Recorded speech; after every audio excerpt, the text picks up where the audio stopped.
As he was walking down the hallway, Arthur's heart was racing at the speed of sound, and waterfalls of sweat coming down his forehead as he went into Mr. Haney's office. As Arthur sat down in the chair, he feared he would be found out, thrown in jail, grounded severely, forced to repeat the 3rd grade, be forced to do infinite times more work, never get to see Shrek 3, be put in the nut house, etc. "Arthur Reed," said Mr. Haney, "I've decided to make you our new hall monitor." After about 15 minutes with Mr. Haney, Arthur walked out of the room, relieved that he wasn't in trouble, and proud that he was promoted to such a high rank. He went to the boys' room to monitor the outside door, since that was where he was assigned. He noticed an awful lot of kids going in, but none coming out over the next 15 minutes.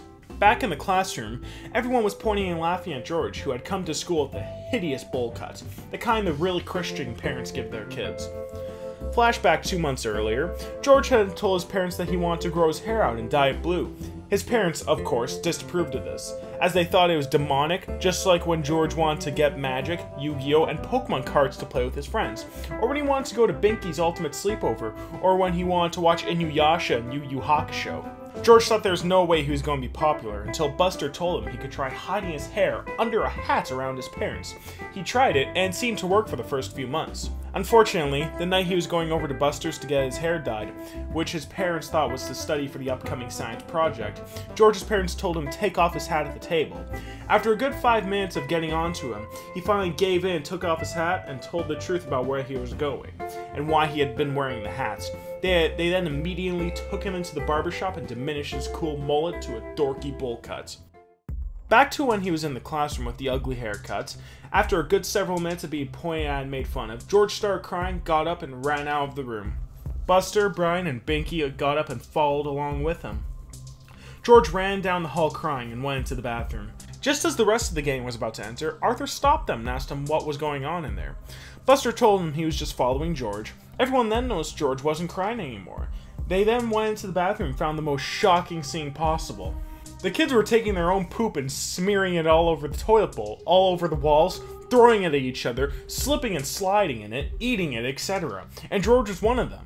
The gang tried to stop Buster from joining in too, but it was too late. Mr. Ratburn wondered why it was taking them so long, and got up and walked into the bathroom.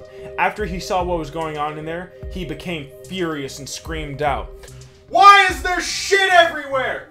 "He's shit everywhere!" Buster suddenly gasped while he was throwing poop at George, and a piece of poop landed in his mouth. He then told Arthur to take everyone, including Buster and George, to Mr. Haney's office. Mr. Haney saw everyone's crap-smeared clothes and asked them what in God's name they were doing in there. Buster then told Mr. Haney the very answer that would get everyone else expelled, and told him, "Think football, only with poop." Buster, George, and all the other kids who participated were expelled from Lakewood Elementary, and Buster and George were sent to Elmwood City Christian School.